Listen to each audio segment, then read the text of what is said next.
Number 5. Attack sea snake with a walking stick. Back in 2019, an elderly man taking a stroll on the beach decided to attack a vicious sea snake to keep it from coming too close to the shore.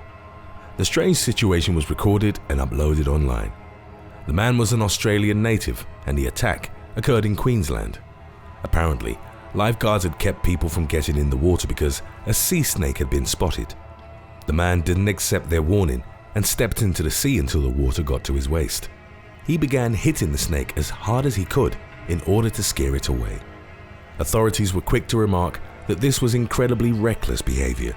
Sea snakes don't usually attack humans, preferring to swim away. When threatened though, they attack viciously. Though several bystanders asked him what he was doing, he only relented after killing the sea snake on the shore.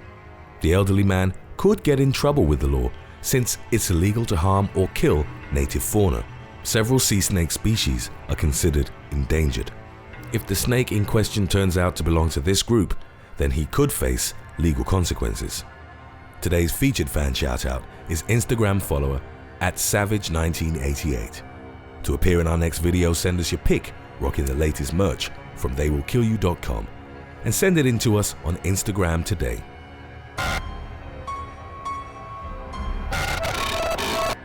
The sea snake, also known as coral reef snake, is a type of venomous viper. Its natural habitat is the sea, as its common name might suggest.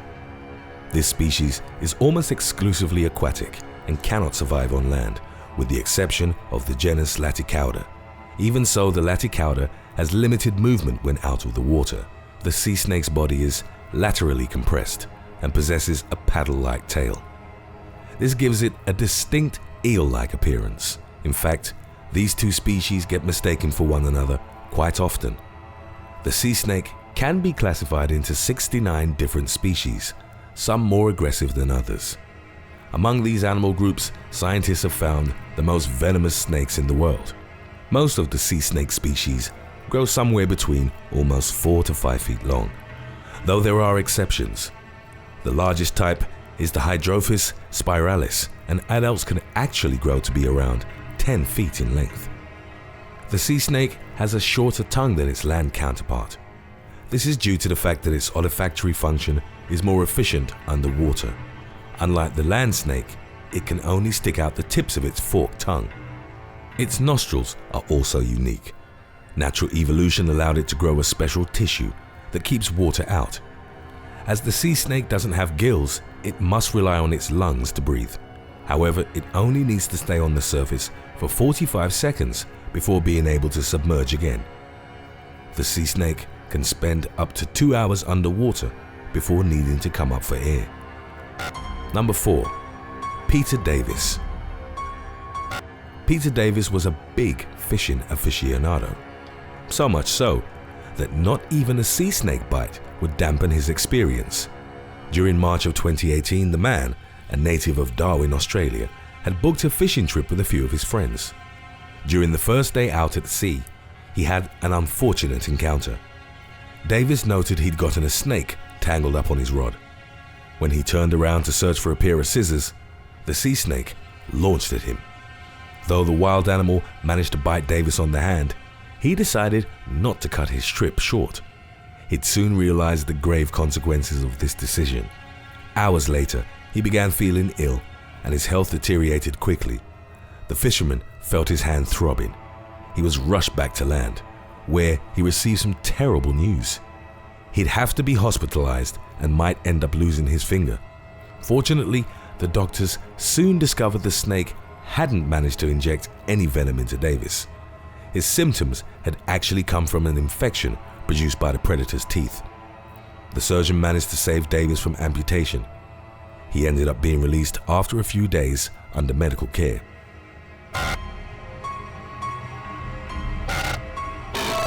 The sea snake can usually be found in warm seas, particularly near the coast. Its main habitats include most of the African shores, from Djibouti to Cape Town, New Zealand, and several locations across the Indian Ocean. In the Americas, it can be found most often in Peru, as well as the Gulf of California. This species doesn't venture too far into the sea, preferring shallower waters. Some even follow the sea's currents and end up in rivers. There have even been sightings of the sea snake in swamps. This animal is active both during day and at nighttime. It enjoys the sun, but dives back underwater when noticing movement around it. The sea snake can swim as deep as 300 feet below the surface. It usually lives in groups and can be found in significant numbers. It's common to see it swimming around with at least a few dozen other sea snakes. Its usual diet consists of fish. They do, however, feed on eels and crustaceans. Some require even more specific additions, such as eggs or certain kinds of fish. The sea snake seems to gather in larger numbers during mating season. The vast majority of species give birth to fully formed offspring. There are only 5 different species that have been observed to lay eggs. When they do so, it's always done on land and never on the ocean floor. Number 3. MASO FUKAMI. MASO FUKAMI was 23 years old when he was bitten by an unknown type of sea snake. Back in 1935, FUKAMI was working as a pearl diver apprentice at Bathurst Island. His employer was V.J. Clark, a well-known pearl diver from Darwin. FUKAMI was taking his second dive of the day and had filled a bag with clams. While waiting for a second bag to be lowered, a large snake began swimming around him. FUKAMI attempted to get away, but the snake rolled around the diver's left wrist and sank its fangs in his skin. The young apprentice attempted to shake the animal off but was unable to defend himself in time. Eventually, he managed to rip the sea snake off his hand, but by that time, the damage was already severe. FUKAMI was dragged to the surface and examined on board. Though a tourniquet was applied to the affected area, it didn't save the young man's life. FUKAMI soon fell unconscious and his body became stiff and black. He died before the boat could return to the city's port. It's considered that he was particularly unfortunate since sea snakes didn't usually appear in that area back in the 1930s. Up to the recording of this video, it's unknown what species actually attacked him. Nearly 85 years after FUKAMI's death, it's unlikely the source of the bite will ever be discovered. Today's topic was requested by Paul Spadafora. If you have any other topics you'd like to learn about, subscribe and let us know in the comment section below.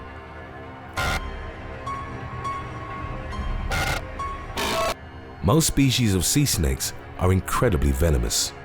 That being said, these animals don't necessarily inject venom every time they bite their victims. This makes lethal encounters with the sea snake rare, but still highly dangerous.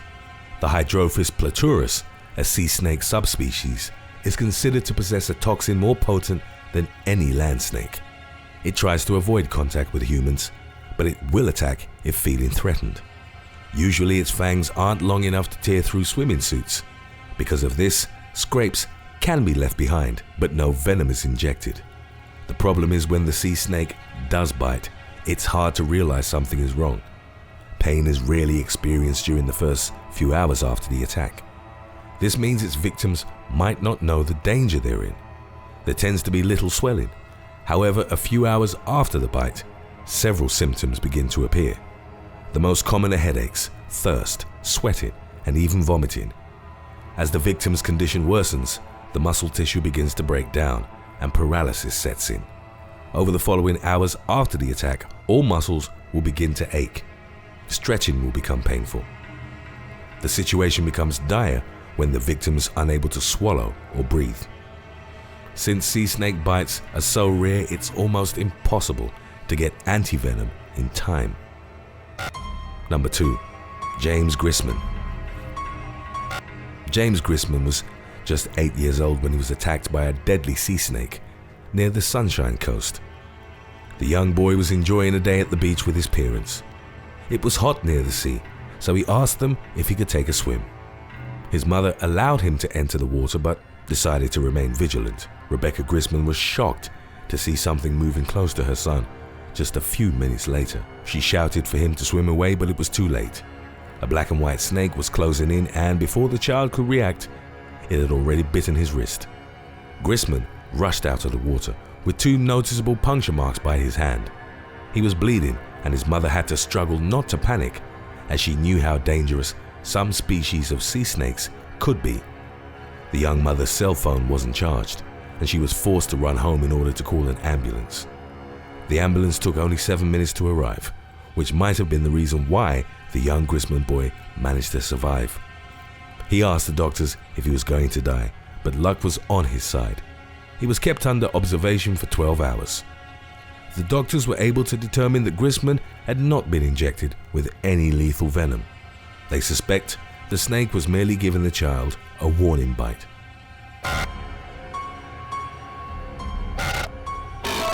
The first step, if you suspect you've been bitten, is to make sure that someone in the vicinity tries to take a good look at the snake.